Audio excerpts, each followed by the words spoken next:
Hello, everybody. Today we have with us a couple of great guests from CVG. We have with us Candace McGraw, who's the CEO, and we have with us Scott Gibbons, who is the Vice President of Administration. Thank you guys for your time today. Well, thanks for having us, Kris. It's a pleasure to be here. Thank you. So CVG, it is the economic engine of Cincinnati and Northern Kentucky, and you guys have the weight of that on your backs to make that successful on a daily basis. We just come off a very unique year, Candace. How did 2020 end up? What are the results? Well, yeah, unique year is an understatement, right? So let's talk about on the passenger side.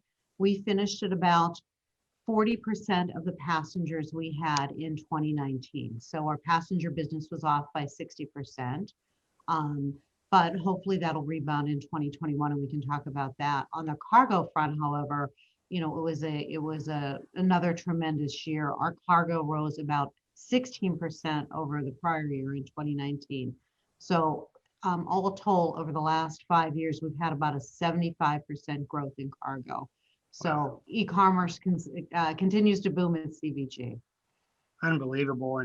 And this is in all increments of course, a year, and then you plan out 5 years in windows. And Scott, that falls on your back to plan that out. Talk about how did you meet your previous 5-year plan, and now that you're into this new plan, how does that look? Sure. Yeah, we just we're closing out launching point, close it out at the end of 2020. And despite the pandemic, we had these 27 metrics that we were monitoring over the 5-year period. We still accomplished the majority of our metrics. So we're very, very excited about what we did the last 5 years. And again, that's contemplating the pandemic. So it's still very, very successful. If we go back maybe 10 years or so, in the situation the airport was in at the time, our strategic plan was focused on being safe, smart, and strong. Safe, operating a safe airport, smart infrastructure, and strong financially. That's what we feel like we had to do at the time. And then when we transitioned to 2016 through 2020, that's when we said, hey, look, this is going to be our launching point. We were safe, smart, strong. We needed to be. Now the time is to capitalize on the market. And we feel like, we did. Looking back at just 5 years, I mentioned the metric. It was very, very successful. We really do feel like it was our launching point. It's a great way of putting it. And, I guess the idea that passenger travel, cargo, this balance that you've reached, Candace, how does that now, what does it look like in percentage of overall activity? And then what would you like it to be moving forward? Sure. So, as Scott said, right, the 5 years between 2015 and 2020, we really focused on diversifying our revenue, be it through land development and also cargo. So, with the growth of DHL, with attracting Amazon, pre-pandemic, our landed weight, and that's how we assess how we bill our carriers, right? About 60% of our business was cargo, 40% passenger. We finished 2021 at 75% cargo, 25% passenger. So again, thank goodness for the cargo carriers. But, I think as we emerge from the pandemic, and everybody's thinking that'll take maybe about 2023 industry-wide for passenger traffic to come back, I think we'll get back to the 60-40 balance. I think one of the reasons we've been successful over the last few years, and Scott's done a great job of keeping us on track, monitoring our strategic plan, it is really all about the balance and not having one 800-pound gorilla in any aspect of our business. So again, we'll get back to that balance post-pandemic. And to speak to that balance, Scott, you're dealing with the activity, what's going on in the air, but you've also got a lot of things going on site on the facility around the airport. Just give us a quick update of what that looks like. I think things are going very, very well. I mean, whether it be pandemic situation or not, our focus always is to operate a safe and secure facility. So given COVID, we've certainly been working with our partners in the healthcare industry to make sure that the airport remains safe for our traveling public, those folks that are still coming through the facility. Yeah, on that note, real quick, Kris, I don't know if you have been aware, through our trade association worldwide, they have an accreditation program saying whether you meet all health safety standards. We were the first airport in the Midwest and the third airport in the country to achieve that certification. So that means we meet all of the pandemic protocols, and that organization does audits of that. So I think for folks listening in today that may have some question on whether it's safe to travel or not, I can say airports have never been cleaner, airplanes have never been cleaner. So, our little portion of the travel ribbon, I think, is as secure as possible. And I think folks just need to assess, the location to which they're going, what they'll be doing when they get there. But travel itself has never been cleaner and safer. Right.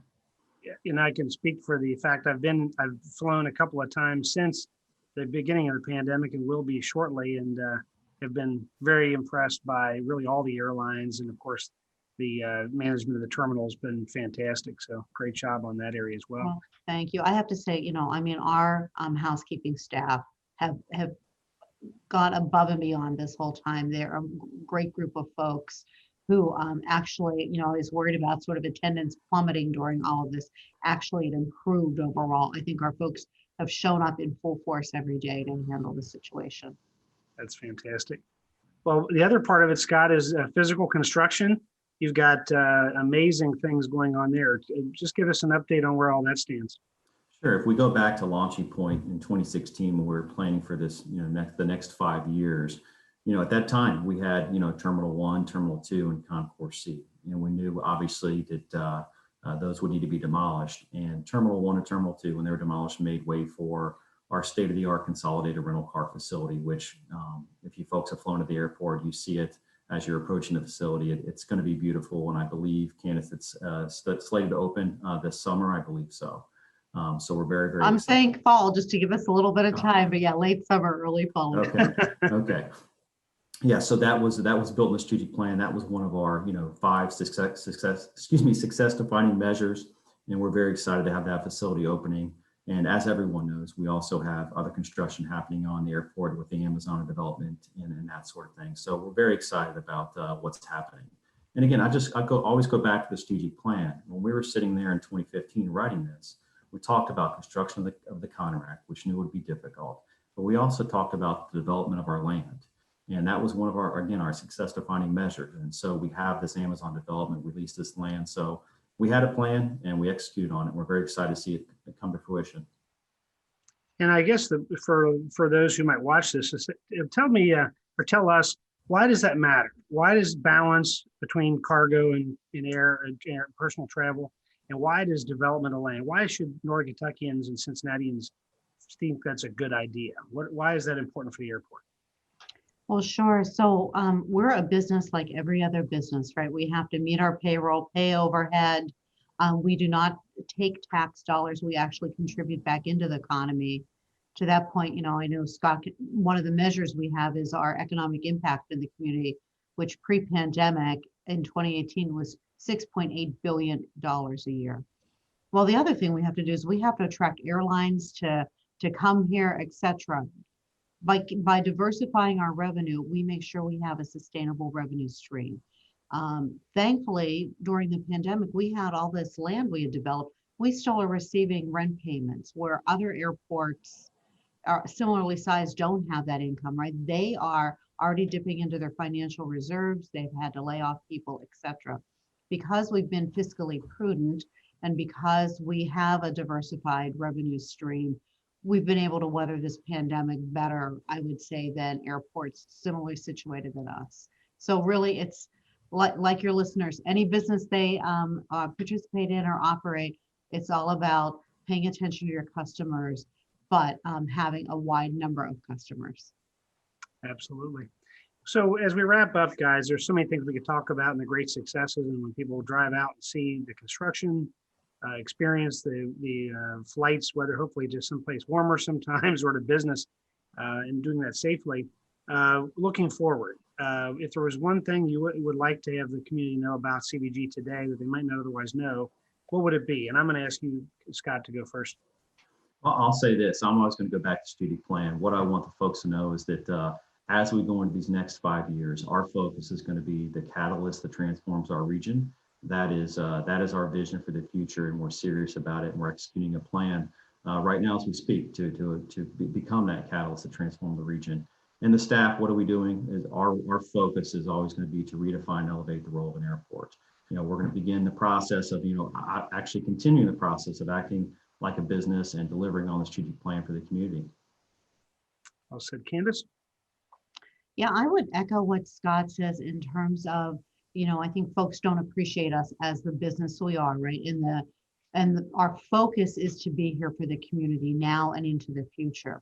So while we run the day-to-day operations in the airport and our folks make sure it is safe and well-run and clean, we're also trying to plan for the future, even in the midst of all of this uncertainty, because we want to be sustainable for the next 75 years of this community. And that's really our mission every day. Well, and I don't think anyone that be doing it any better in this during a pandemic than you and your team, Candace, in thinking about this. While maybe the personal travel has been down, passenger travel, to think about the amount of planes that are coming in and out of CVG, moving the economy forward, which is, thank God we're still able to do that. I appreciate all the great work you guys are doing. So thank you so much. Well, I appreciate that too. And just as a note real quick, we still serve more direct destinations than any other airport in the region. So I invite all your listeners to come back to CVG whenever they're comfortable. Buy tickets, travel often, and enjoy being in the air, right? Yes, definitely. Thanks so Thank much. Thanks.